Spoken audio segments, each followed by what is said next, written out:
சென்னை மேற்கு மண்டலம் பகுதியில் உள்ள காவல் மாவட்டங்களில் பாதுகாப்பை அதிகரிக்க உத்தரவு பிறப்பிக்கப்பட்டிருக்கிறது. பஹல்காம் தீவிரவாத தாக்குதலை தொடர்ந்து பாதுகாப்பை அதிகரிக்க உத்தரவு பிறப்பிக்கப்பட்டிருக்கிறது.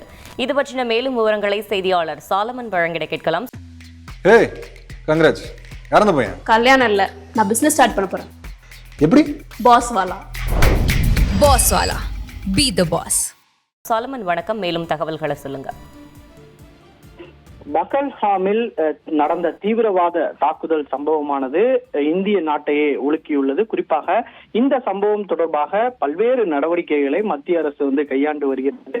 இதன் தொடர்ச்சியாக சென்னை மேற்கு மண்டலம் பகுதியில் இருக்கக்கூடிய காவல் மாவட்டங்கள்ல பாதுகாப்பை பலப்படுத்த வேண்டும் என சென்னை மேற்கு மண்டல இணை ஆணையர் ஷபாஸ் கல்யாண் என்பவர் ஒரு உத்தரவு பிறப்பித்து அது தொடர்பாக சுற்றறிக்கையும் அனைத்து காவல்துறையிற்கும் அனுப்பியுள்ளார்.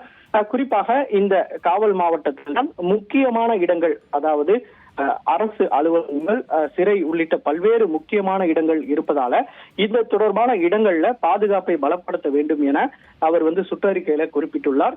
அசம்பாவித சம்பவங்கள் மற்றும் சட்டவிரோத சக்திகளால் நடைபெறாமல் இருக்க பாதுகாப்பை அதிகரிக்க வேண்டும் என அந்த சுற்றறிக்கையில தெரிவிக்கப்பட்டுள்ளது.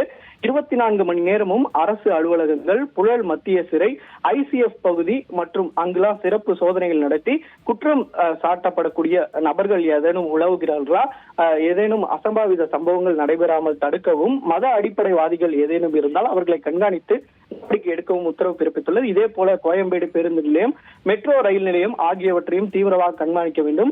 அங்கு இருக்கக்கூடிய ஓட்டல்கள், லாட்ஜுகள் யாராவது சந்தேகப்படியான நபர்கள் தங்கியுள்ளனரா என்பதனையும் கண்காணித்து தொடர்ச்சியாக அங்கு சோதனை மேற்கொள்ள வேண்டும் எனவும் அந்த சுற்றறிக்கையில குறிப்பிடப்பட்டுள்ளது. இந்த சுற்றறிக்கை தொடர்பாக தற்போது அந்தந்த மாவட்ட போலீசார் தற்போது தீவிர கண்காணிப்பில் ஈடுபட்டு வருகின்றனர். தகவல்களுக்கு நன்றி சாலமன்.